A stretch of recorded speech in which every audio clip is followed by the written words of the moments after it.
9 times out of 10, I have no idea I've texted you in the middle of the night, or I've responded to a text, or even during the daytime, 6 to 2 a.m. Kandi Gay, a paramedic in the Quad Cities, works a schedule all over the place, but when she goes to sleep, day or night, like more and more Americans, she continues to work, texting as she sleeps, or talking on the phone, with no memory of doing it.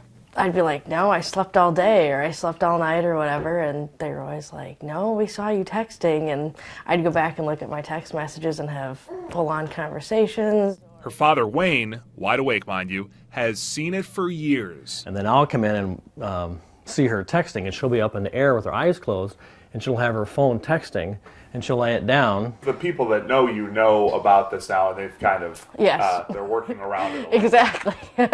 They're not so surprised or dumbfounded when I call back and say, what did we talk about? Fortunately for Kandi, so far she's never texted or said anything awkward or regrettable, simply keeping conversations going with friends or coworkers. They say I talk normal.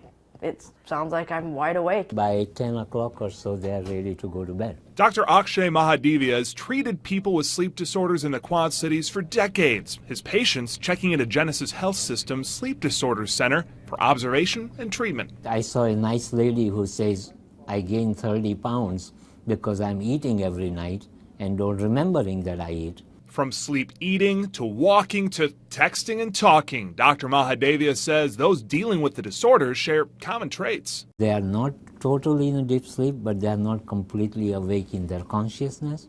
So they're in kind of a limbo state.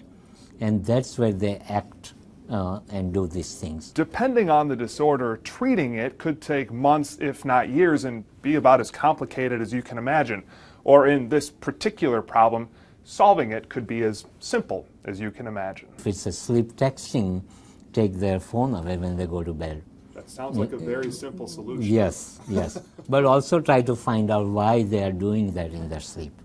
So it's kind of fascinating. I guess I've never tried it, but I've always kind of needed my phone for work in case we get called in the middle of the night for extra help or whatever. So for now, Kandi says she'll simply deal with the disorder because at the end of the day, or night, sleep texting for her and her family actually has some perks. A lot of our friends and family know about it, yeah, sure. And so they know that if you can't get a hold of one of us, you can get a hold of Kandi night or day.